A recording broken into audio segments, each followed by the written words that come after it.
I'm Maria Menounos, and you're tuned in to AfterBuzz TV, the ESPN of TV talk. Now, let the buzz begin. What's up, everybody? Welcome to another edition of the WWE Smackdown AfterShow. I am Josh Tariff. We're breaking down everything in the world of WWE Smackdown this week. Got some of the crew with me here this week. Brian Santos is off this week, but Gabby Loren is back. How are you, Gabby? I'm doing great. Loving this LA weather. It's finally not raining here. This is true. No, we got no rain. We got sunshine. It's nice looking at it from my windows.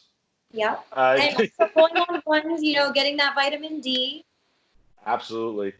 And Tom Connolly hanging out as well. Yep, been going on my walks, getting outside. We put the babies in a pool yesterday. We got a pool for them, so. I saw your Instagram. Yeah. It was really cute. Orion wasn't a fan of it, but he likes to get baths, which is weird. But Phoenix was just loving it, so we'll probably do it again tomorrow. It's so hot here. Same pool. Okay. I don't know if you fit in there. I don't think I would either, but you're pretty short. But if we can get a photo of Gabby in that baby pool, that would be fantastic. I'll do it, and I'll bring Kirby, and I'll fit both of us in there. You probably could fit in there. It's decent size. I know. I wanted to get a bigger one so I could fit in too, but then I was like, I'll start with the small one. And of course, Tom, you and your fiance, you guys celebrated your first Mother's Day this past week. For those of you watching and listening that are mothers, hope you had a good Mother's Day. Was there anything exciting with it, Tom? No, I mean, it's like Skyping everyone. You know what I mean? Sure. It's different, very different than, we did a drive-by of her mom's house to see, so she could see the babies. And it's so weird being this way, You're like, oh, hi, see ya, bye. I don't know. It kind of sucks. But, we made it through, and we're still, quarantining ourselves and living, out of our house. Well, your house? Yeah, in my house, yes. Well, you know what I think was the perfect Mother's Day gift for all the mothers out there? It was the fact that the man that is always wished to be taken home to meet mother is our Mr. Money in the Bank. I am, of course, talking about the man known as Otis, the kind-hearted, ham-eating soul that he is, somehow won Money in the Bank without climbing the ladder. And he starts off this week's SmackDown as a guest on Miz TV with Morrison is out there as well.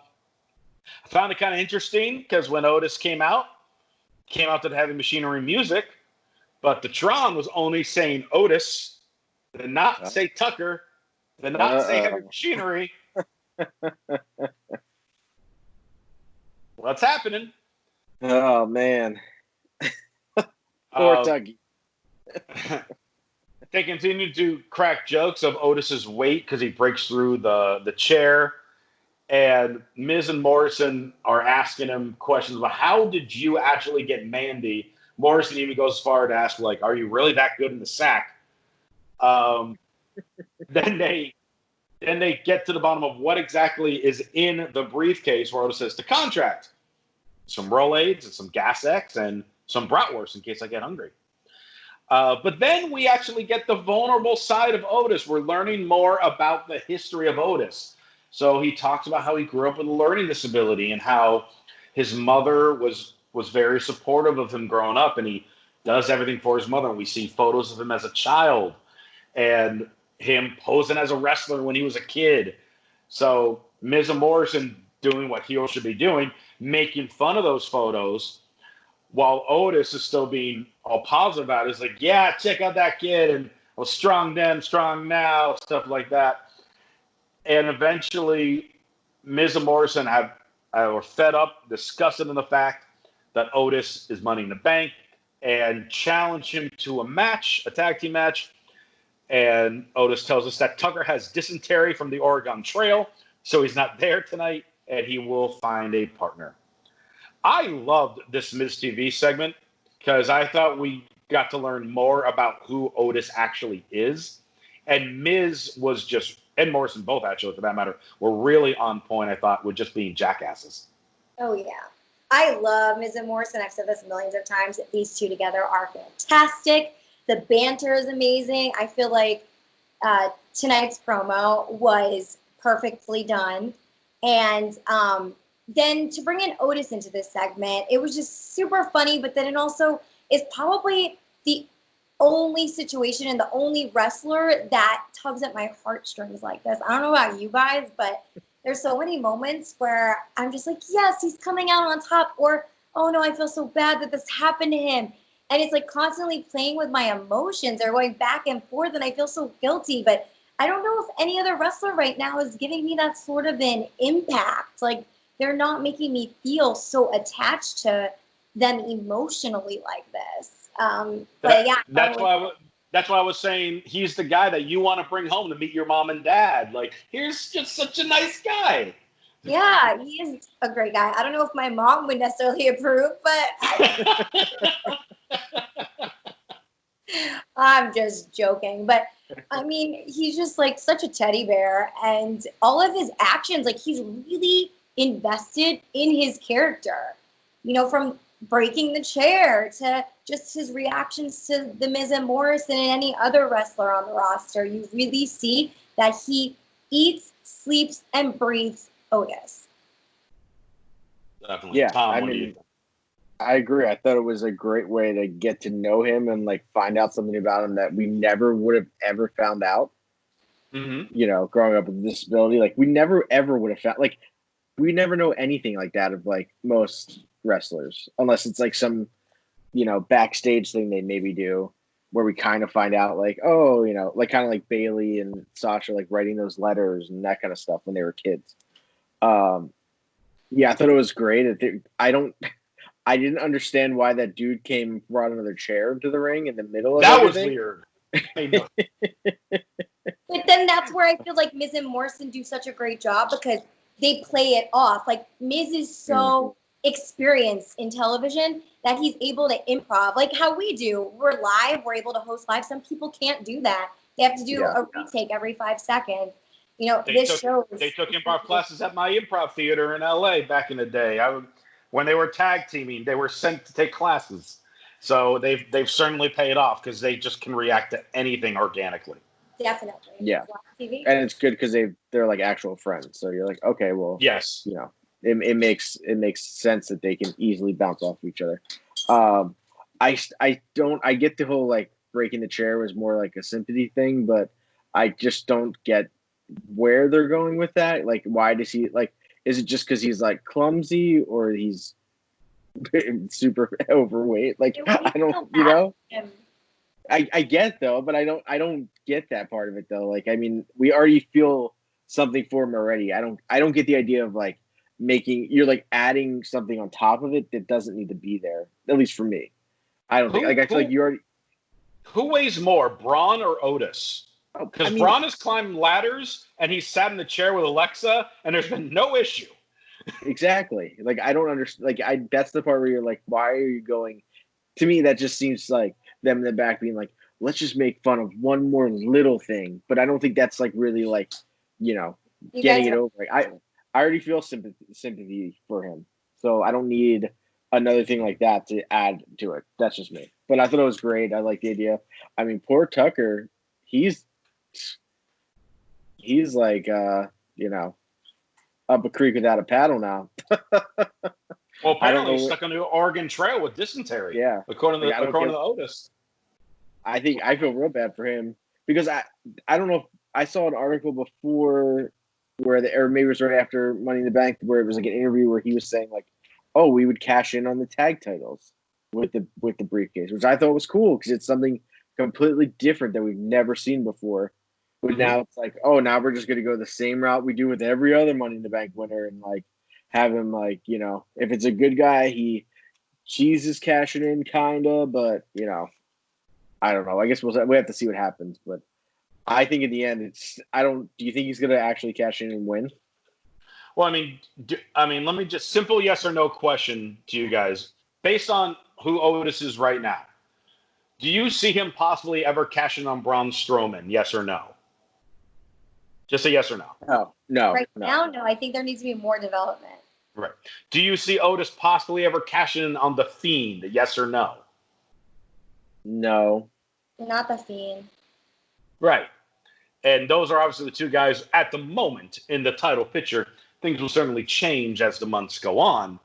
But I think there could be more to this. And if they did a certain thing tonight, which we'll get to a little bit, I'll explain my little miniature fantasy booking thing that obviously is not happening. But I want people to hear it so they listen, because we know that they listen to us, because then adjustments get made. We say them on here, and then a few weeks later, we see it on television. Or there's just a collective consciousness, and we're all just sharing each other's thoughts. Or that. I want to take credit, though. I have to wait of Otis and Braun Strowman. Okay. Braun Strowman is 385, and Otis is 330. So Otis actually weighs less. So Braun is 50 plus pounds heavier than him. Yeah. Doesn't have any effect on ladders or chairs. All right. Just because he's taller and it's more evened out. He's just a little lighter on his feet, I guess. I guess so. Wait, are we going to talk about Money in the Bank at all? If you want to spend a couple quick minutes on it, we can. Did you guys it? I know I yes or no? For a long time about it. We had a long text message conversation the other day about it. I know a number of people enjoyed it, and I'm glad they enjoyed it. I personally was not a fan of how the Money in the Bank match went overall. I'm fine with Otis winning. I'm fine with Asuka winning. I have no problem with the results. There was a number of things in there that I questioned, but the cinematic type matches are going to have that, because I absolutely love the Boneyard match, and I know some people that hated it, and that's fine. It's just your interpretation of it. I know people who love the Money in the Bank match. I did not like it. For time constraints, I'll just kind of leave it at that, because I can go on for like 10, 15 minutes for all the different things I did not enjoy about it. But it just wasn't for me. Tom, what do you think? I mean, it sucks because I feel like we've talked about it, and it's like, it could have been so much better than what it was. It could have been way more interesting than it was. It feels like they just kind of were like, hey guys, run around the building and we'll just film you. Like, it wasn't like, a lot of things. I'm sure it was way more planned than that. I'm not saying that, but it just seemed like, we're going to make sure we go into this room and this room and this room, and we're going to have some weird random surprises, but nothing. I think also because of the quarantine, you know what I mean? They couldn't have like really cool surprises, I think, but it wasn't the Joint the Clown thing. What do you mean? No, they were in Connecticut though. So, but like the Doink the Clown thing made no sense to me at all. Was it Doink though? We don't even know if it was Doink. Well, it looked like him. It was just so creepy and just weird and made no sense. I didn't like that not everyone made it to the roof. Yep. And there was no explanation. The easy explanation for any of this, which is like, how many times have we seen it in every movie where someone's running away from someone? They grab like a piece of wood or get something and they like shove it in the door jamb. So then if someone's trying to follow behind them, they can't get in or get out. Like, you know what I mean? Mm-hmm. They could have easily have done that, where I think it would have been like, I know they showed like or Nia like throw Dana or someone into like a soda machine, where it's like, I wish it would have been like a soda machine that they just like knocked over in front of the door. And like, obviously if it's Dana and like Carmella, they're not that they're strong, but they're not that strong to move a soda machine. If Nia could tip it, it's going to take, it'd be very different if they had like all of them, whoever didn't make it to the roof were still like trying to get in. And we saw like another angle of them or another view of them like trying to move the soda machine or something, or trying to get the door open to at least make it to the roof. But we got none of that. And it was just like, okay, whatever. They just didn't make it. Yeah. Yet Elias made it to the roof, and he wasn't even in the match. Yeah. The continuity is like very important, especially in movies. So it should be accounted for in these matches as well. I do, however, love the results just like Josh did. And yeah, I'm pleasantly surprised and happy. So I feel like we're going to have some like good direction going right now because of that. Mm. And I will say, I called Shayna choking out Rey Mysterio. You did. I was so week, happy when that happened. I think I cheered when it happened. Well, Tom, you said Shayna would choke out Rey. You also said Asuka would win, and I said Rey would get thrown off the building. So, Wow. Prediction to the secondary building, the second roof. That we let's go back to SmackDown. That we nonchalant found out the next day. Again, we can go on for hours just on that. That drove me nuts. Let's get back into SmackDown because we have an Intercontinental Championship that's in abeyance. Sami Zayn is quote unquote unable to compete because he's not traveling due to the pandemic. So they're stripping him of the title. All right. That's fine. BS. We'll play this game. But if that's what we got to do, then we'll do that. Hopefully the result of this tournament will bring back the other Intercontinental Championship because the new one is not good. So our bracket, because we get into the first round match, which is Elias versus King Corbin. But to me, this bracket, I get what they were trying to do, but it makes no sense to me. Because you have Elias and Corbin, rivalry. Gulak versus Daniel Bryan, which we'll get into a little later. Buddies, but they're putting them against each other in the first round. Sheamus versus Hardy, rivalry in a first round match. And then, AJ Styles apparently is on SmackDown now. With no explanation. It's not the invitational type rule that they've said now 4 times a year a superstar can appear on another show because he's in a damn tournament. So AJ is on SmackDown, which again, Tom, you and I predicted last week, but we said it because he was money in the and then show up on SmackDown. So we were partial credit on that. But so it's just like, I find it's like a very unique bracket because one, AJ Styles just with no announcement about it now on SmackDown. And then we're just doing matches with pretty much rivalries in the first round. Except like Daniel Bryan and Drew Gulak. But they were a rivalry and then they became friends. It could then eventually go back into a route if they chose to go that route. Friends right now based on their interaction. Right now. But now, I mean, we'll get into it, but now Daniel Bryan's 2-0 on Gulak. But the first match, Elias versus Corbin, you know, we've talked about this with Corbin.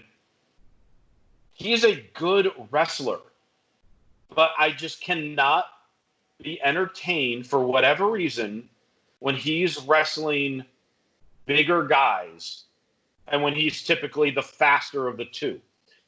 Everything in this match, there was nothing wrong with the match. Corbin and Elias did everything well. But I felt bored, and I don't know why. Now, I think I know why. Go ahead. Because you've seen this about, 10 times, and that might be it. You know they've been fighting forever, and not in the good way where people chant they want them to fight forever. And but also, it gets so personal, Tom, that Corbin destroys the guitar, and Elias gets so angry that he gives back with an inside cradle and gets the win. Like, he couldn't even win with just the knee to the face. Why was that not just like a finisher? Or why didn't he do his elbow? Like, why didn't he hit the knee to the face, and then elbow, then go up top to get the elbow? I don't. And also, like, Elias won at WrestleMania, right? Yep. Okay, so it's like what are we doing with Corbin too? Because he's supposed to be, he's fighting McIntyre on Raw on Monday, Why would you make he's him got lose so much tonight? momentum for that. Why would you make him lose on in this tournament to where like at least like, hey, he wins his match in the tournament, he's going on to fight McIntyre. Maybe he at least has, you know, a good showing there, but he can at least come back and be like, well, listen, I took the champ on Raw to the limits, and now I'm definitely going to win this, you know, Intercontinental Championship. I don't know. And is AJ a heel? Is AJ a face? Like, it's so hard to tell what he's doing because Nakamura's a heel. So it's like, what I don't, and like, yeah, the brackets are very interesting to where we kind of were texting. I was like, I think you were like, oh, it's going to lead to Hardy and Sheamus at the end, which I was like, at first I was like, yeah, that makes sense. Now they're just like, Now they're just in the first round. Matches away for whatever, just to have them in the tournament, which was like, okay, Nakamura and AJ, I want to see that match. Daniel Bryan and Gulak, sure, I'll watch it again. Sure. Hardy and Sheamus, yeah, I don't think we've ever seen that ever. Maybe, I don't remember, like years and years ago. And then the Corbin Elias match, I was like, whatever, I don't care about that. I just don't care. That's what makes me feel. I don't care about either of those guys, and they don't make me care about them. That's where it comes down to. I think that this match, I felt the same way as Josh. I wasn't super tuned into it. I think we have seen a lot of the same stuff, especially with Corbin. But I feel like this was the natural way to maybe end their story. They had this story continuing from WrestleMania, so maybe this will finally finish it, and Corbin can move on to somebody else. Because who knows, once Elias moves forward, if he gets knocked out, you know, Corbin could then go after whoever wins this ultimate, like, what is it called again? The tournament. The tournament. So I just think that, like, his eyes could be set on a different target once we move forward away from Elias even. I don't think Elias is going to win against either an AJ or a Nakamura. To be honest, I feel like all of these pairings are pretty obvious with who's going to win. I think it's probably going to be AJ Styles. It's going to be not Sheamus. Jeff Hardy. Jeff Hardy, because Jeff Hardy's being pushed right now since he's returning. And who's our last duo? Daniel Bryan. And so it's going to be Daniel Bryan. And that wasn't, I mean, we're going to get to it, but it's an obvious given to me that Daniel Bryan was going to win that too. You know? I think it's very clear here. Yeah, so we'll see how the bracket continues to shape up. Now we have Otis in the back trying to find a tag team partner. He finds Sheamus. He asks Sheamus. Sheamus says no. Then he how dare Sheamus? The Money in the Bank was just asking for your help. Then Otis finds Mandy. Talking about though, Josh, the parts that make me sad and like emotionally connected to Otis, because it's like, man, if I was Mandy, I would have went right over to him and helped him get his tag team partner and worked with him to do that. Like, I thought she was going to have some say, but no, she didn't help too much. Well, she did. Because she told him, hey, you should ask Braun. And then he goes and finds Braun. Braun says he'll think about it. Because she won't fight his battles. Well, I don't know. I have a theory later. We'll get into this. I mean, listen, all the girls fight the men's battles. Look at Zelina Vega when she's working with Andrade, and Lana with Rusev. Like, the girls always like fighting the battles. They like to be involved, but for some reason, Mandy's pretty hands off. Like, she gives a little bit of advice, but is she really in love with Otis? Yeah, because they're baby faces, and the others that you described are heels. Okay, I can probably give you a baby face if you want a baby face example. Go ahead. You do? Okay, let me think of other couples. All right, we'll come back. That's fine. You guys help me out if you're watching. Becky Lynch and Seth. Section. Becky Give and a Seth, baby right? face who got involved. Does Becky force Seth to do stuff? No, but she helped him before. They teamed, but that's not that's not like her going up to somebody and forcing them to do something with Seth. No, there's no forcing. This is friendly support here. I'm not talking about pulling someone's arm. It's supposed to be like, Mandy, it's the idea that women have power, right? So if I walk in a room and try to get away with like a deal, let's say, like a discount at a store, it might be easier for the pretty girl to walk in and ask for that as opposed to just like the schlump Otis. You know what I'm saying? So like, now he's a schlump. All I know is next time I have to make a large purchase, I'm gonna have to bring Gabby with me to help negotiate. True. Even my brother, because I'm just a schlump that would walk into the store and be like, "That looks good." Listen, my Sure. brother's not a schlump, but he had me handle Spectrum Internet to get them like all sorted and to get a better deal. So, if you want something, you need to ask for pretty girl on the side to help you out because we get away with things a lot of guys don't get away with. Point blank. Right. Fair enough. I will remember that. Women's action, Naomi versus Dana Brooke, rematch from a few weeks ago. Dana pulled off the upset to get the Money in the Bank spot and then just proceeded to, not her fault, but they made her look like an absolute moron during the match. And then the match happens tonight and no real bounce back from everything on Money in the Bank on how she was acting because she outsmarts Naomi and counters her and beats her again. So if Dana looks as dumb as she did at Money in the Bank, but is still outsmarting Naomi, what the hell are they doing with Naomi? But yeah. I don't think she was like smarter than her though. Because it seemed like if you listen to the commentators, they're like, "Oh, she just fell on top of her and she pinned her." Like it wasn't like it was more. She counted the roll up. Yeah. So it's like I don't know. I don't understand this. I think this is a horrible storyline, or however they're doing this with Dana. Makes no sense. Now she's just like it. Just seems like now I'm just going to be real dumb. And it's like, what do we do? Why are we doing that? That makes no sense. It's stupid. Her yelling in the Money in the Bank match, "Where's the briefcase?" You were told a million times on the roof. Like, why are you yelling at the other people where the briefcase is? And then like she, grabbed that fake one where it's like, I just don't get what you're doing. And she keep like it was like they're trying to make her like a weird Santino character. I wouldn't go that far. Well, no, but she walked in with like the picture still around her. Like it was like weird stuff like that where you're like trying to make her kind of like not super intelligent, but kind of weirdly funny. But then it's like she slipped on the water, like, but nobody else slipped on the water. I don't know.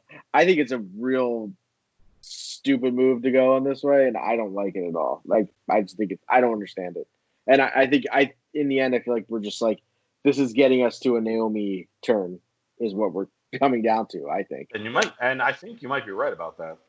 Do you guys want that to happen? I don't really feel like that would be in Naomi's best interest. I love Naomi, how she is face and her character, everything about her. Yeah. I mean, my only intrigue is, and correct me if I'm wrong, I don't think we've ever seen Naomi as a heel.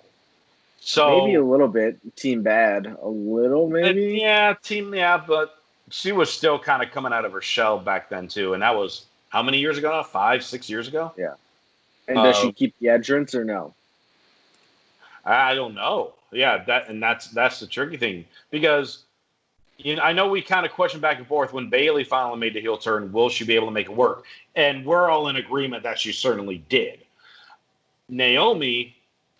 It's kind of that same thing. Okay, if she does do this heel turn that they're teasing, obviously nothing's been done yet, will it have similar success to how Bayley's were, or will this one just kind of feel too forced?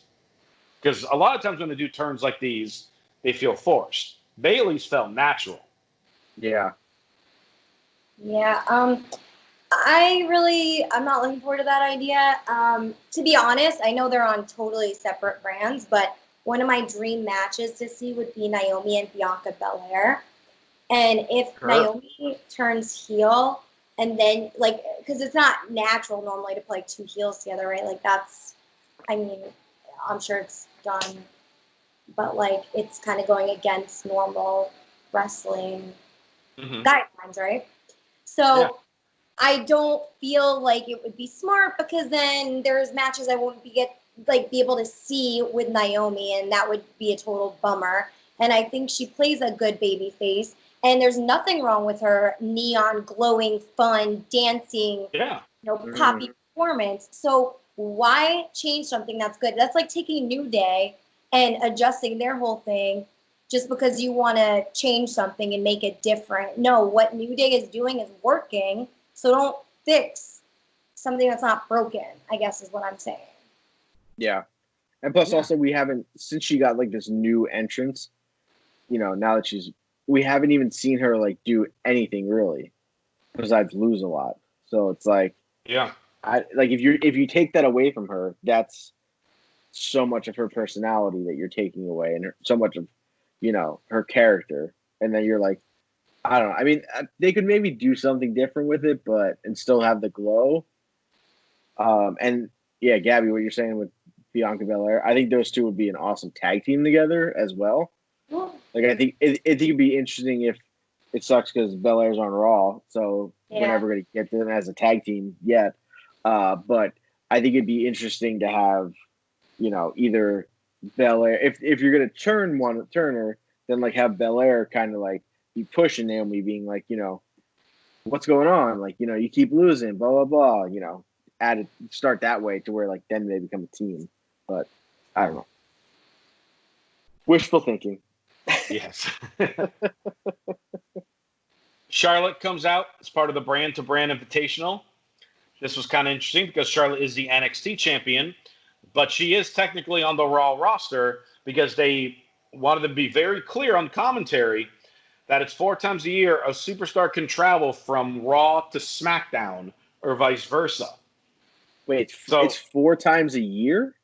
That's what they said on commentary. Oh, really? That's going to change. I didn't even know that was like the thing. I like that's how much I'm like not into this at all. It's going to adjust. NXT will be involved if you're having the NXT Women's Champion show up on SmackDown. And there's no rules in WWE.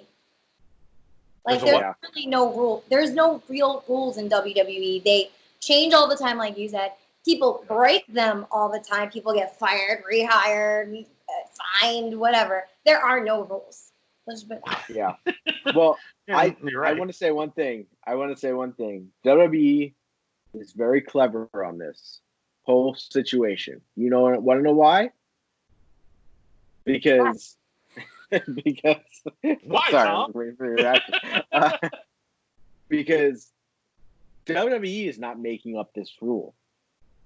NBC and Fox are the ones that said, according to what we're hearing on TV, they're the ones that say, we want to do this brand invitation, whatever thing, to keep going, to, shake it up a little bit. So when the ratings are bad, because they're not going to change like they were last year when they didn't change when everyone started showing up on every show, WWE can go, oh, well, we're just getting rid of it now. Fox and NBC decided not to do it. I think it's a way for them to just blame it. In the end, they can just be like, well, Fox and NBC asked us to do it, and we're on their network, so we decided to obey the rules of what they want us to do, but we're going to go back to what we normally did. I think it's smart on their part.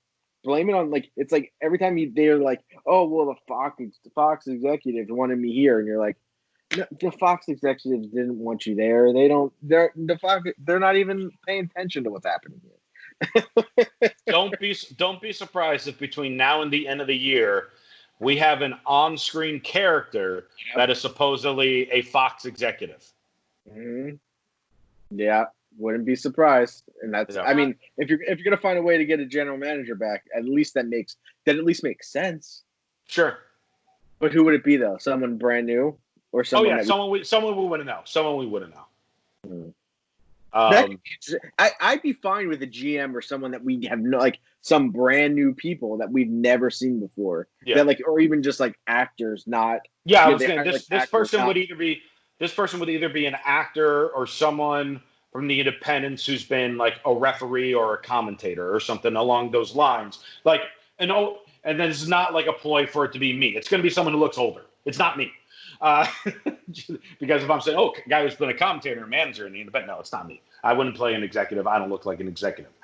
But an older type person I feel like could work. All of a sudden, this older guy, the suit and tie, corporate. Oh, well, you got to follow these kind of guidelines, guys. I want to be cool, but we got to do this. One of those type of roles.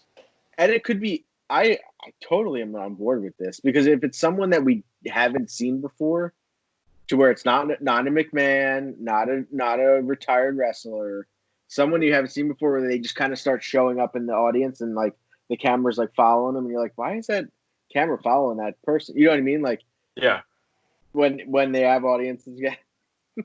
I think it could end up being something pretty interesting, something they've never done before. It's always been someone that's in wrestling that has been in charge. Yeah. Besides Mike Adamle. I don't think it's going to happen because I don't think Vince, Triple H, or Stephanie or Shane will give up that much control right now to do something. Well, it's someone playing the role. It's not an actual. Yeah. Not like well, just a story. If it's no, I don't even think with an actor, unless it's like a local wrestler and then they bring them in the ring and beat the out of them. Like, I don't think it's going to happen. I'm sure it would eventually lead to someone hitting some type of move on the guy or girl. And then they go, just kidding. You're fired. Back to Charlotte. She's in the ring, bragging about all her success. She's interrupted by Bayley and Sasha.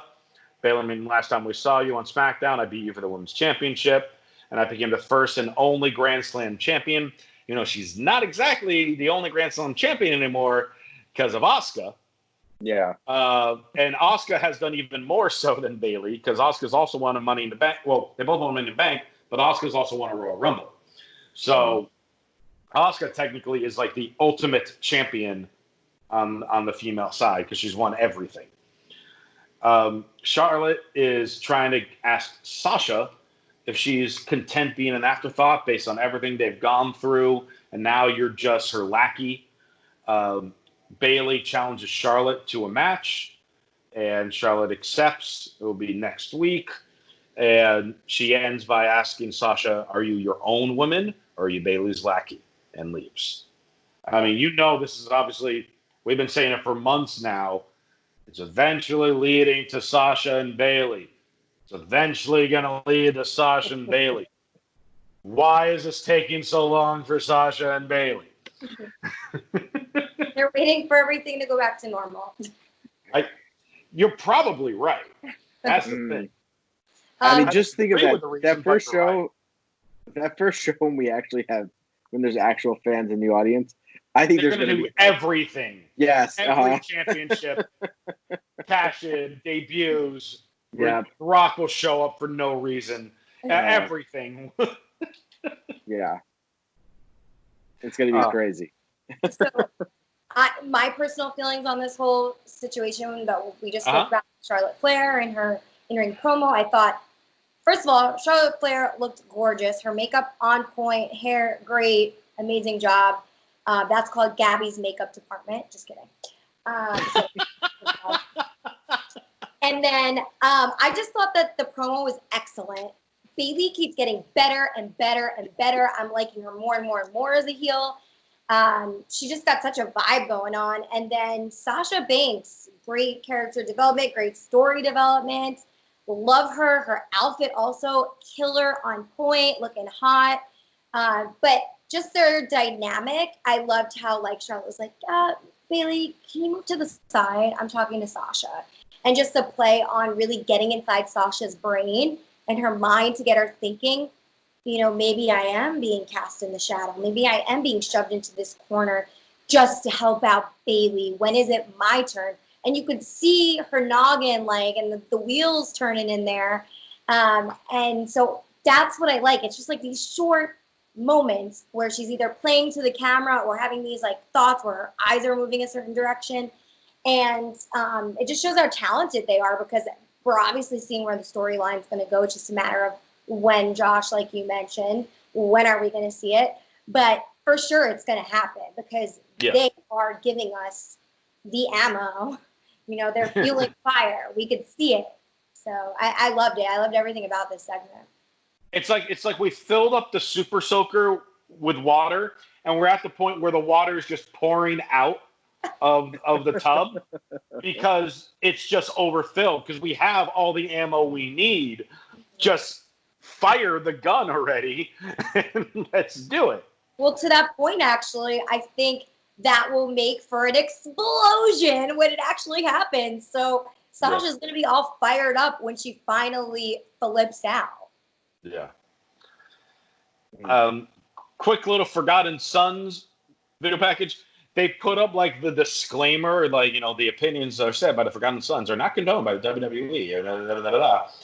And it's the same damn promo they've been doing for the last 2.5 freaking years. We chose to serve our country. We weren't welcome like heroes. We weren't welcome with open arms. So we will welcome you with closed fists. They do closed fists. Closed fists. Make sure that we Not don't flips. actually forget. Not flips, just closed fists. You guys hear what I said? No, say that again. They want to just make sure that we don't ever forget the Forgotten Sons. Yep. They're drilling it in. And they will with be promos forgotten like that, very with promos fast. like that, it's going to make us want to. That's what I mean. I Yeah. don't know. I mean, I guess, am I the only one that I was fine with it? It at least kind of explained them a little more. Because I didn't really see them much in NXT, so like I knew who they were, but it wasn't like... You know what I would love? Go ahead. What if we had a package, Starbucks? like a flashback of the Forgotten Sons and like why they're so angry and what happened to them? I would love to see more stories like behind the scenes of. I totally agree with that. When they were setting this up and had the disclaimer, I was like, okay, we're trying to do something. Let's see what we have. And I wanted to show maybe clips of them, you know, maybe photos of them when they were overseas fighting. Yeah. You know, just different things, again, to kind of build it up. And then, you know, let's say, I don't know, did any of them have just some regular type of job when they came back? And they're like, you know, instead of, I'm just using this as an example, I don't know. It was like, instead of being treated like a hero, I worked at a grocery store. Or, you know, just like, and there was like a photo of them as an employee at some store or something like that. It's just like, oh, now I see why you're angry. Okay, now we're building pieces like we did with Otis at the beginning of the show. I was hoping that they were going to start doing that with them, but this was just more of the same stuff that we've seen from them. Yeah, and I mean, we are praising grocery store workers right now because they are one of the only people working still, alongside obviously doctors and nurses, essential workers. Yes. So yeah, it would be the perfect time to bring in a storyline like this. Like, we are essential workers and we're forgotten about, you know? Yeah. But yeah, also like it's like all they need to do is an interview with them separately of them just talking about, you know, what it was like when they were in the army or wherever they were in, you know. Was one of them in the Navy? I can't remember. And I think they were Army and Marines. Okay, yeah. But it's just like, it'd be so easy and simple of them just like talking about it, and then like all of them talking separately about it. Sure. Cut it all together, and then like I agree with you. And then even if they did like some kind of like reenactment thing of them, of like just some kind of, you know, even just them like getting ready, like, you know, putting their guns together or something. I don't know, like getting in their uniforms, like that kind of stuff, where it's like, you know, I signed up because I wanted to, you know, help and protect this country and, you know, show what I was, you know, show what I could do. And I did that. But then I came home. What did I get? Nothing. And like, you know, there's a lot of ways they can go with this and be creative about it and make it interesting and make you actually care about them. So, yeah. I see tournament first round match, Daniel Bryan versus Drew Gulak. Another technical masterpiece like they had during Elimination Chamber. Gabby, I disagree with you on this part because like you said a little earlier how there was no question Daniel Bryan was going to win. I was thinking Gulak was going to find a way to win this match because, you know, they've been spending so much time together and they've been trying to push Gulak. Okay, well, if he can sneak a win somehow, like, you know, the teacher outsmarts the student type deal, then, you know, okay, and then this could continue. and we'll see what Gulak ends up doing in the tournament, if anything. But Daniel Bryan wins with the heel hook, and now Daniel Bryan's got a 2-0 advantage over Gulak. But then he cuts a great promo talking about how, he's excited for that title, wants to defend it every week. He's going to keep fighting for it. And, that was like the promo of a fighting champion. Yeah, but I think that if they allowed Drew Gulak to win this one, then that would break up this duo. Daniel Bryan might not be so cool with it since he's been around longer. He's kind of like the one training Drew and like teaching him to come along with him and kind of bring him up. But I have a feeling that, like, let's say there's two alternatives here. There's two ways this could work out. Either Daniel Bryan could win this tournament and then Drew Gulak go for Daniel Bryan, or Daniel Bryan doesn't win the tournament, but Daniel Bryan has something else that Drew Gulak wants, and then they have their feud there. But I don't, or it could just be that Gulak goes after somebody else. But and then that could keep the integrity of their relationship, Daniel Bryan and Drew Gulak. But I think like it needed more time. It would be premature to end them a bit early on this and now. Right. No, I agree with that. Yeah. It turned out the way it did. Yeah, I mean, I agree with you, Josh, where I was like, oh, yeah, Gulak, let's have him get a win here and get, at least advance in the tournament, get a win over Daniel Bryan, so have that under his, they can be 1-1. And then either he loses or he goes all the way to win, possibly. But this match was awesome. And then I still think that there's still the possibility of, after it, I was like, kind of when Daniel Bryan won, I was like, okay, fine. I'm fine with him winning. He at least advances. And then he cut that promo, and I was like, all right, I really want him to kind of win the tournament now because I think, it'll be so interesting. It'll be better if he's the champion because I do think it'll bring something back to that belt because that belt has been worthless for the last year or so, probably since the Miz held it. Whenever that was, 2016, 2017, whenever that was. I feel like they've done nothing with that belt. There's been nothing good happen with that belt that I can remember in the last 2 or 3 years.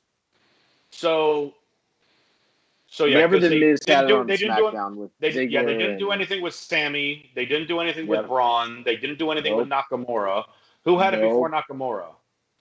Don't know. Don't care. That's how much I don't care about this title right now.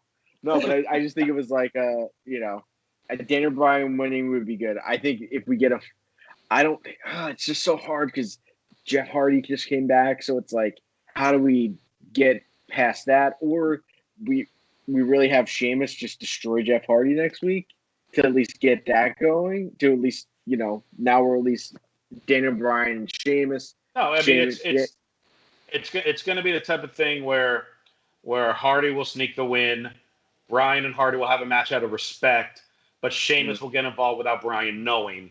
Oh yeah, good idea. Okay, and then I think it comes down to I think it comes down to AJ and Daniel Bryan. Oh, it's 100% going to be AJ and Bryan, and we're going to have a match with them.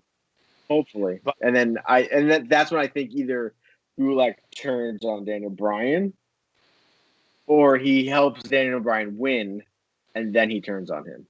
It's all leading to, I think, the Gulak turn. Eventually, yeah.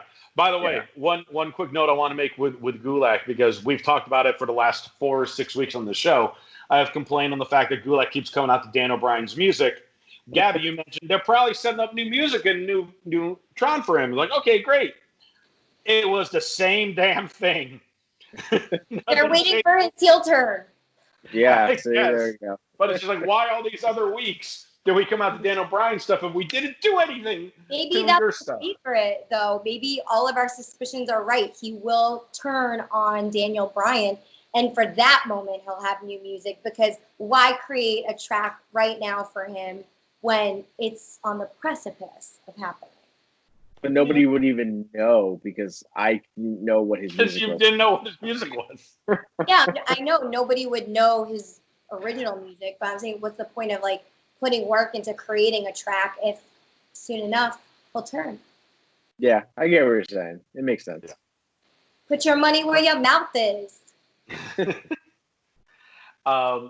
Backstage promo with Dolph and Sonya the Psychopath, because that's pretty much now my name for her. I'm so glad you said that, because I was thinking the same thing watching this promo. Like, well, she has some mental health issues.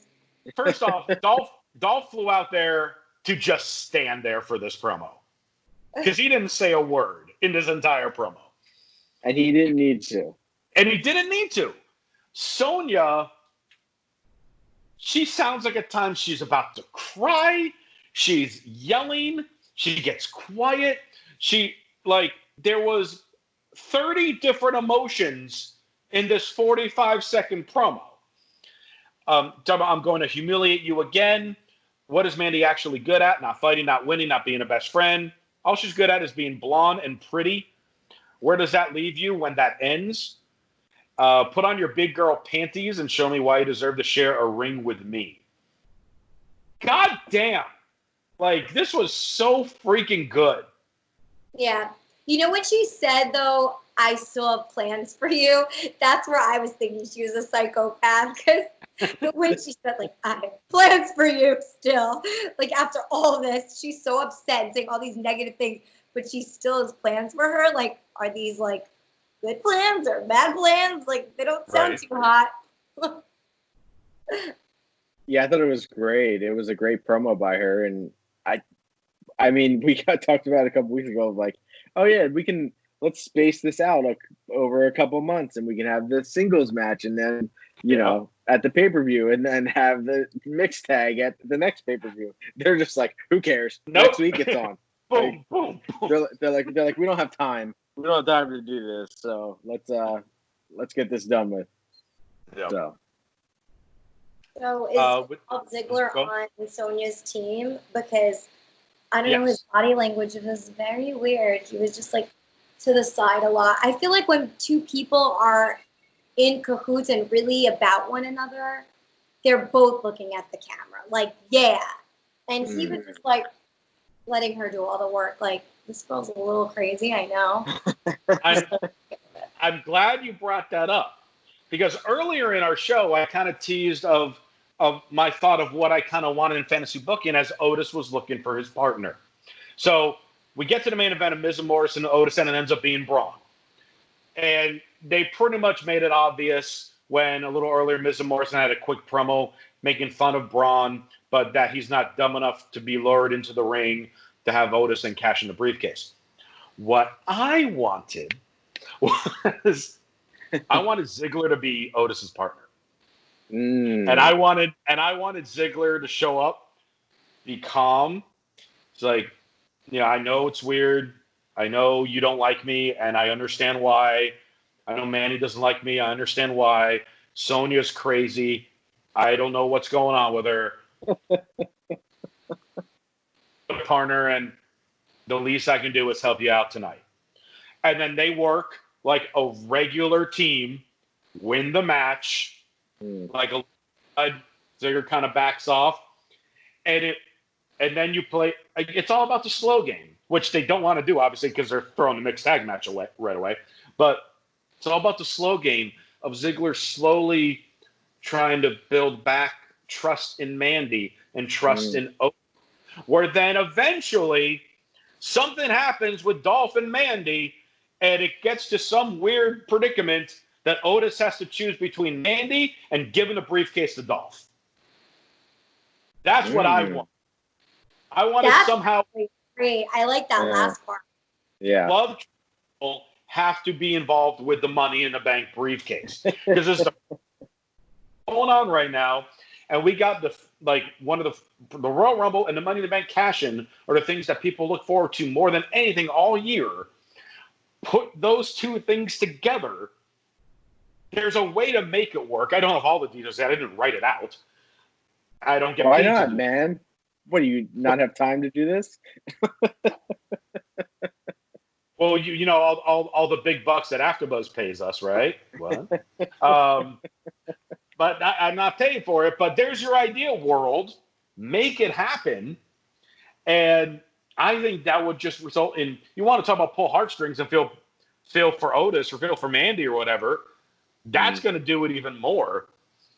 But we get this tag match instead with Braun as the partner. They do a double Caterpillar, and Braun dominates, gets the win for the team.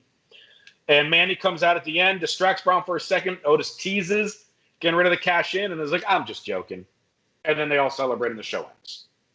Like, imagine if Dolph was the partner and they just had like the little nod of respect and Mandy was out there confused. Otis was a little confused, but they're happy they won and Dolph walks away.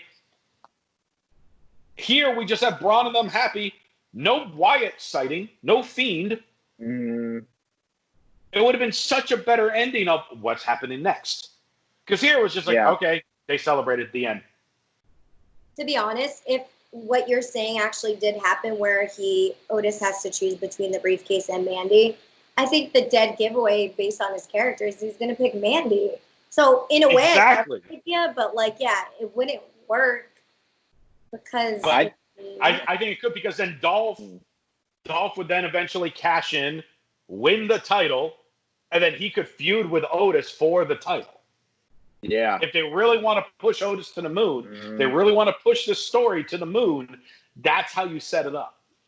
I mean, yeah, because Otis has main evented the last like 3 SmackDowns and Money in the Bank. He was in it. So they're like, rocket strapping this guy to the moon as much as they can. I think what's happening with Mandy is that we're gonna find out, because when they showed Mandy one of the other times when she was talking to him, that hacker thing showed up, and it went into the promo for the hacker, but it did show up on Mandy's face, which was happening all last time before whenever Dolph was around. That's how we got the whole insider thing. I think we're going to find out that Mandy is like working behind Otis's back of like going to Braun and being like, hey, I'll help you, blah, blah, blah, if you help him. You know what I mean? Like, I think it's like she's still trying to pull the strings on Otis. And me personally, I think it's weird that like he only gets to kiss her once on the lips.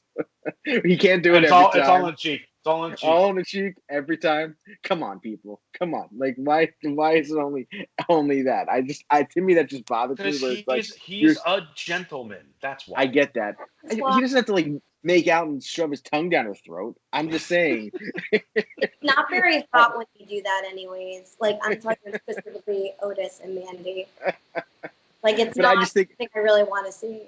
No, I get that. I know. I'm just saying that it would add, at least it sells the whole like, oh, she's my peach and we're together and blah blah blah. She's a peach. I just can't believe we're doing it. It went from Otis winning to now like fake cashing in. And also, just want to say one thing: when you were talking about no Fiend, I think it would have been even. If you're going to add another person to this, you could add the Fiend, because I think it'd been even interesting if, see all the lights go out, and when Mandy was on the stage, and the lights come back on, and Mandy's like down on the ground, and so you think or she sees him and terrified or whatever. Yes, yeah, or either like the Fiend attacks her or something to add it to where like now you're having the Fiend and Strowman going against each other, and then adding Otis and Mandy into it of like how they're like Or it could be, we find out that later it was really like Sonya that attacked her, but we didn't know because all the lights are out. But we think it's the Fiend the whole time. I don't know. There's so many ways they could have gone. Wow, you just gave me an excellent creative idea for a story based on just like, it just came to the light bulb. What if you had Mandy in the center of the ring, right? The Fiend turns off the lights. She's kidnapped, and he has her in his custody. And she turns to be some crazy evil witch. Ooh, I like Sister that. Abigail. Sister Abigail was Mandy Rose. Sonya got at it. I mean, I know, again, you're not supposed to put 2 heels together, but hello. They have a story, and I think it'd be cool to have, like, a fiercer Mandy go against Sonya, and Sonya actually gets scared and turns babyface. Intriguing. I love Sonya the way she is right now. So I don't know about that, but I mean, it's an intriguing idea, that's for sure. Yeah. Yeah, so many possibilities right now. All of our ideas that we just shared, we know they're good. But in the end, we know that he's going to go to cash in. Mandy's going to turn on him, and he's not going to win the title. On that note, let's get into wrestling rap. Sorry to be a downer, but yeah, we've seen this story. On that high note, let's get into some news because we're way over on time already because we got so much to talk about. But we got news to discuss as well. All right. Well, on Monday Night Raw, we do know that Becky Lynch came out and announced her pregnancy in a very classy, respectful, honorable way.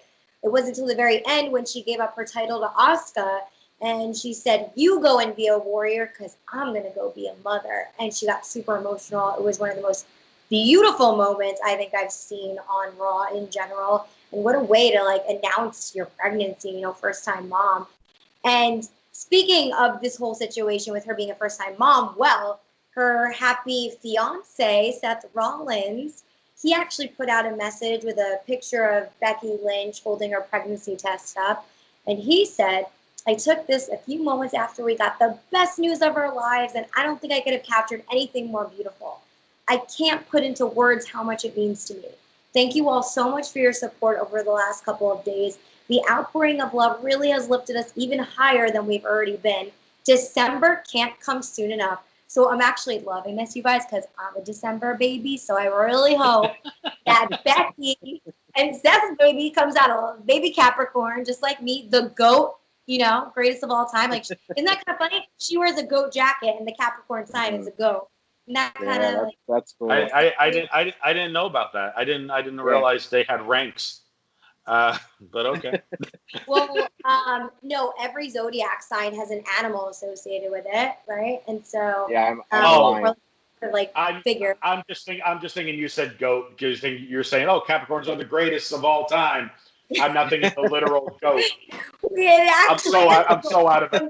You're right. You're right. I'm wrong. You're right. I'm wrong. Capricorns are goat.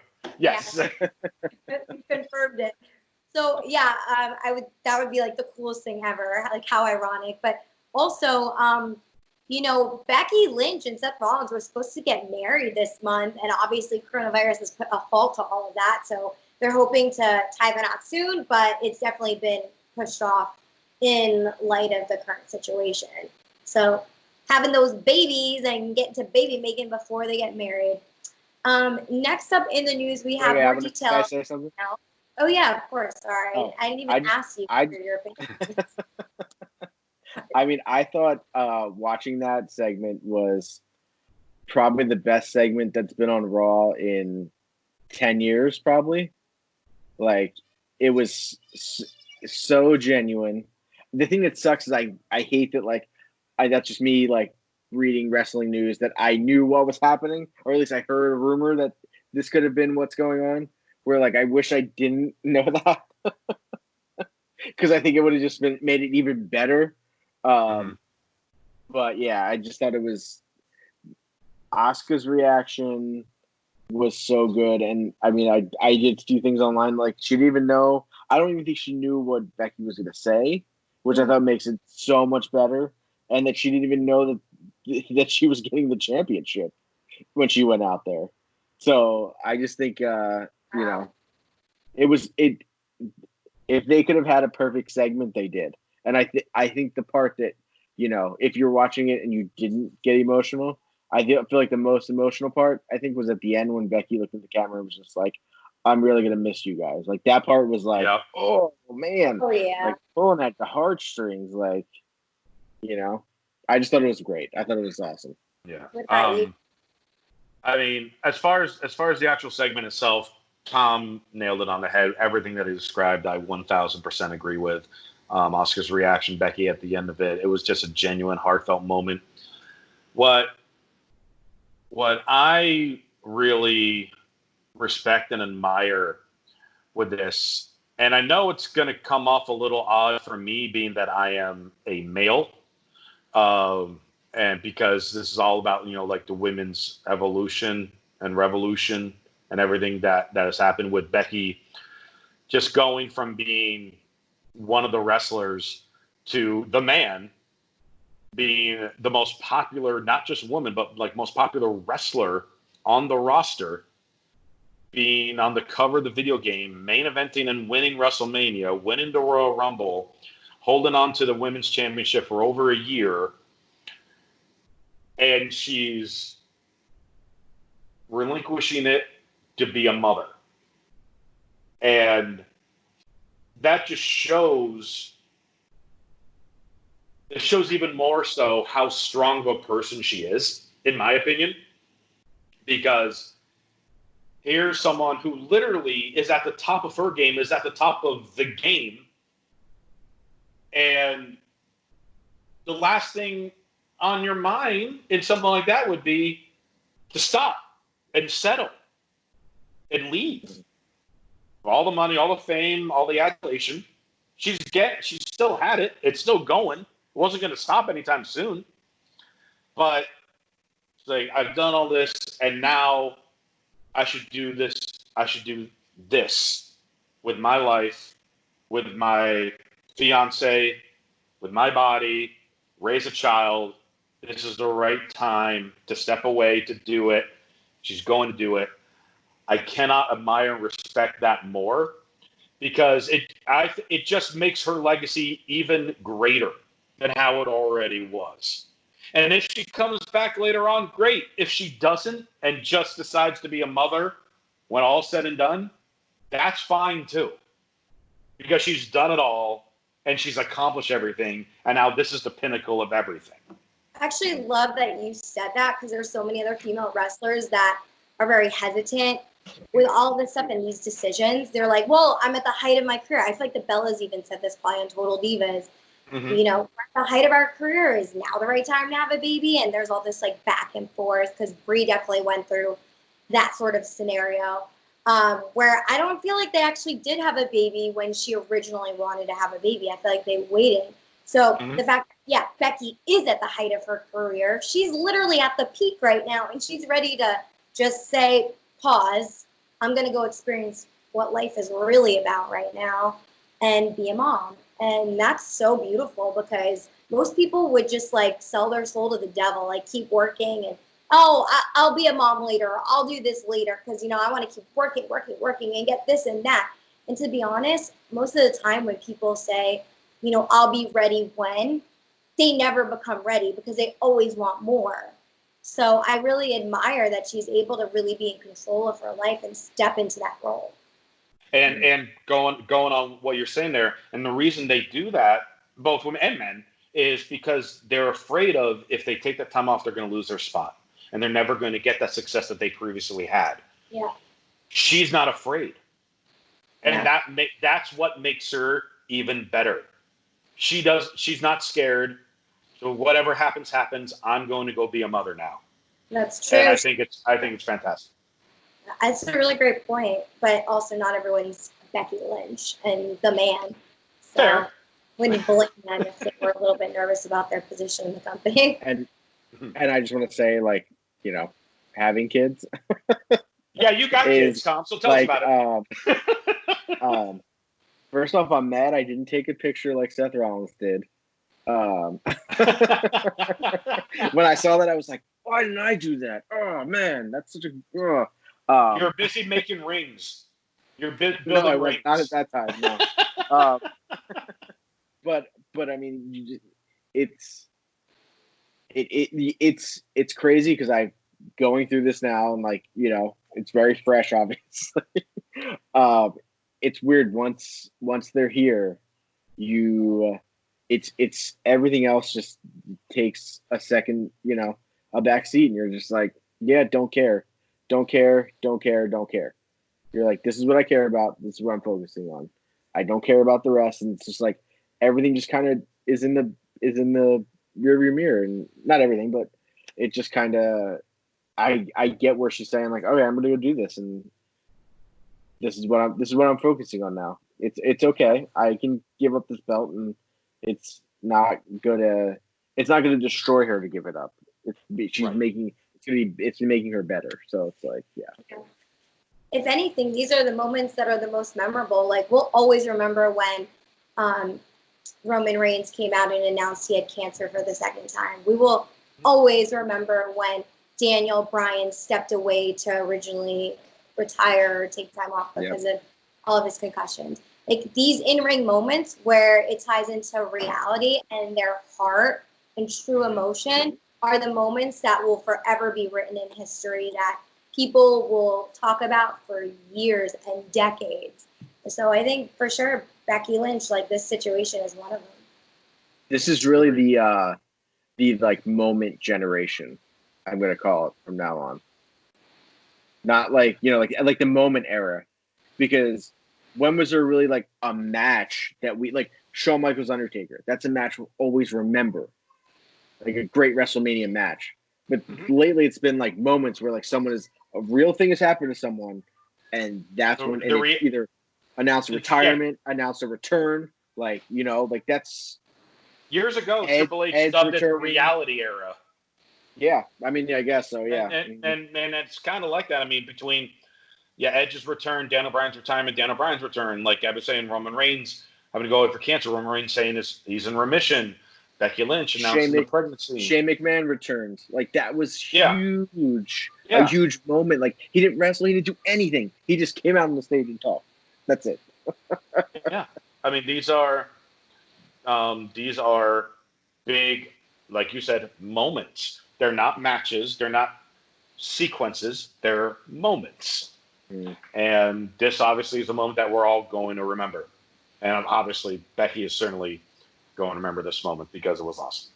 Yeah, I hope she shows that video to her child when they're at an age that they can understand. Like, how cool would that be? All right. So, ready for the next story, guys? Yes. Yes. All right. New details are emerging on Vince McMahon and the Oliver Luck XFL firing drama. Woohoo! We all are made aware of the situation. I had announced a few weeks back that Oliver Luck was fired by WWE Chairman Vince McMahon and league founder 4 days before it shut down their operations. And McMahon is claiming that he fired Luck for gross neglect, and Luck filed a lawsuit soon thereafter to reclaim that money lost that he said he was promised, and this was a surprise dismissal. Well, we recently found out that Luck is looking for $23.8 million from McMahon. That amount is, I guess, the remainder of their said contract that was put forth for 5 years and $35 million that was personally guaranteed by McMahon through his Alpha Entertainment parent LLC, ensuring that Luck could sue McMahon rather than go through the U.S. bankruptcy court as a creditor. So in these pretrial filings, McMahon's legal team is saying that there was gross neglect of Oliver Luck's job during coronavirus and the pandemic, and he was making personal use of a league-assisted cell phone, and that he also signed a former NFL receiver with previous legal issues despite McMahon's previous orders to avoid doing so. Now, Oliver Luck has explained this and said that, I feel like he's saying that it's not actually true as it is said, that Vince McMahon was made aware of the fact that this person was hired. They then fired the guy, and all these other claims about, personal cell phone usage. He said that was the main way Vince McMahon wanted to keep in contact. So that's why he was using the cell phone. So what do you guys think? Is Vince McMahon using these reasonings so that he can bail himself out of this high price tag? What's your opinion on the situation? It just comes down to he said this, he said that, he's lying about this, no, he's lying about that. They're going to go back and forth in court. It's probably going to end in some type of settlement. So he won't necessarily get the full amount, but just like to get it out of the news, get it out of the public eye. Because this story was published on ESPN as well. So that's never good. If like the biggest sports provider is talking about it. It's, could Vince be right in some of the things? Sure. Could Oliver Luck, that's his name, right? Yes. Yeah. Oliver Luck. Could he be right in some of the things? Absolutely. Could they both be wrong and lying? 100%. Who knows? But it's just going to be their lawyer is stating about this lawyer is stating about that. they clash, they'll settle eventually. Tom? Yeah, I mean, yeah, just Oliver Luck, tell Vince how much money you want. You're not going to get $23.8 million or whatever you want. Just tell him what you want and just let him write you a check and just be done with this. Because the amount of money you're wasting on lawyers and legal fees seems like whatever money you get is going to be wasted on that. So, yeah. Get your settlement check between 10 and 12 million and run. Yeah, exactly. Yeah. So next up, the Major Wrestling Figure Podcast reported that a Sting figure set for Mattel's Legends Series 7 line was recently removed. Now, there was a bunch of speculation regarding Sting's status with WWE, but it looks like he's not on a contract. So Mattel sent a statement to the podcast saying, due to circumstances out of our control, Sting needed to be removed from Legends Series 7. We'll look to include this figure in a future wave if he becomes available to us again.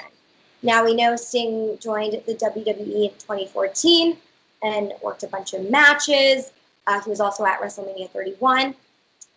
He did retire from in-ring action because of a neck injury at Night of Champions in 2015 and was inducted into the WWE Hall of Fame in 2016.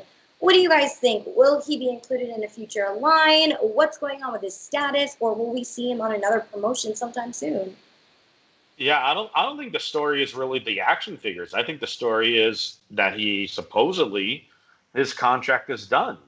And I mean, he's not the type of person at this stage in his career that is going to be a major player on whatever promotion on a regular weekly basis. But AEW's got other WCW guys that appear on TNT. He could show up there. He has a long history with Impact Wrestling. He could come back there as some type of role. Maybe he's just going to retire and just do special appearances for various things and just be completely independent. He obviously has earned the fact to do whatever the hell he damn well pleases. But I think it's an intriguing story that now the doors are open that he could allegedly show up wherever he wants. Yeah, I mean, I think it's interesting that they're not just like the fact that they were signing everybody to like either Legends contracts or whatever just to keep them, in-house. And now just to kind of like quietly let him go. Granted, he only had, 2 matches in WWE. Yeah. I mean, he's a WCW guy. So he's not a WWE guy for sure. Mm-hmm. But the name recognition is still there. So I think it's real interesting that they're just kind of like, okay, sure, you can go do whatever you want because I don't know he could show up in AEW just to like present a title like Bret Hart did or whatever and just get some kind of payday. Yeah, he's not going to be a wrestler. He's, would he be someone's manager or advocate like Arn Anderson and Tully Blanchard are? I'm not leaning towards it, but it's not out of the question. Could he play an authority type? Could he be the commissioner of AEW or the commissioner of Impact or whatever? Maybe, if he wants to go that route. I don't necessarily see him doing that, but I don't know him. He might want to. But yeah, he'll make an appearance somewhere. I mean, hell, Mike Tyson's showing up at AEW's pay-per-view. Who said Sting won't? Yeah, maybe they asked Sting first. That's why. Okay, next story up. WWE, as of early May, has finally created non-medical masks that you can wear during this pandemic. Now, you can pre-order them, but they'll be in stock as of June 1st, and 100% of the net proceeds are actually being donated to charity, so it looks like WWE won't even be profiting off this merchandise, and that's pretty cool in itself. The face masks were put on sale by the WWE shop on May 4th, and it looks like they're considered comfortable, breathable, and compatible with the CDC's guidance for non-medical face coverings. Now, WWE put out a statement that they're proud to offer these masks, and 100% of those proceeds, again, will be donated to a cause, AmeriCares Foundation Incorporated, who are delivering critically needed medical supplies to healthcare workers. And it's considered breathable polyester, an outer layer, and then a black breathable polyester inner layer with a cotton layer, I guess, in between. I'm not really sure how that works. There's an inner guard, and apparently that follows the CDC recommendations for those non-medical grades. But this is pretty cool because it seems to be comfortable, breathable, which I think is very important with a lot of these masks like people are making. It feels very suffocating to do this, you know, when you got to go out and run your errands. So breathability and comfortability is key. And it's awesome because they have a championship belt one. They have one that says the man. We also have Macho Man, Randy Savage. We have the legit boss from Sasha Banks. There's going to be a bunch of different designs that are coming out or are out right now that you guys can look up. There's even an Xavier Woods Up, Up, Down, Down YouTube channel themed mask. So yeah, check it out. It's on their shop. Are you guys excited to see their designs? Are you happy WWE is doing this and also donating 100% of the proceeds? I'm happy they're donating 100% of the proceeds. I'm happy they're doing it. It should have came out a month ago. And why did it just now come out at the beginning of May and no one can get them until June? You know, it's one of those things where, you know, if because there was that such huge demand, where there still is obviously a huge demand, but even bigger demand to get masks in the beginning. So yeah, it might be a delay in it. So I think they should have made them available or to purchase in April with the donations. And then if by May 4th or whatever, that's when they start shipping because they had to get them prepared. Because we could have Tom start making some of them for them because he was doing the Agents of S.H.I.E.L.D. and, you know, helping them out. You know, then I just feel like it's a great idea, but this should have been done a while ago. Yeah, Definitely. agree. Yeah, I mean, I think it's cool. I think they look cool, so it's like, I don't know. I would buy one just to donate the money, you know. You guys prefer me? Yes, we can. Yeah, don't worry, we're ignoring the dog. It's fine. I was like, is there a dog somewhere? I didn't know if it was super loud. Sorry. But yeah, I think it's a good idea. But I agree with you. They should have. I don't know why we're not getting them until June. So yeah. Agreed. Definitely like long overdue, but at least they're here now. Hopefully we don't have to go a year of this in face masks in public. It's not going to be that fun. But at least you can rock out in style. I guess that's the plus, right? Yes. Imagine they start doing live events and they give you a mask when you enter. I wouldn't be surprised. I wouldn't be surprised if they would give you a generic one and then charge you $5 or $10 if you want like a wrestler one. Yep. Yeah, of course. I could see. It's gonna be like a basic W or a sign for like the WWE. All right, guys. Last story of wrestling wrap for this week. Vince McMahon sent a message to Kevin Owens on Twitter on his birthday. I know I missed his birthday. I wasn't here. So You did. We talked about it. Oh, you did? We brought up we brought up that you weren't here for his birthday. Yeah. Well, I'll just state it again since I wasn't able to do it. Happy birthday, Kevin Owens. And Vince McMahon tweeted, "He's a fighter, a father, and an inspiration in his own unique way. Happy birthday, Kevin Owens." Agreed. Ditto, Vince. Love it. And that's the wrap of the week, guys. All right, and that wraps up our show for the week. But obviously, we want to know what you guys think of everything we broke down here. You can tell us in the YouTube comments, tell us on iTunes, and talk to us on various forms of social media. Tom, how can people reach out to you? Find me Twitter, Instagram. Check out my Etsy store, Connolly Central. And you guys can follow me on Twitter and Instagram at Gabby Loren TV, GABBYLOREN TV. And also, please like and subscribe. Follow my new podcast. I'm on all social platforms. It's called Breaking Bread with Allie and Gabby. We do self-development, and we add in a little bit of Torah. All religions, all belief systems welcome.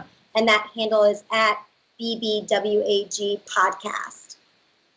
All right. And likewise, please subscribe to my YouTube channel, youtube.com/Josh Tariff, so you can watch Josh Talks each week. I have sit-down interviews with all different wrestlers from all different wrestling promotions.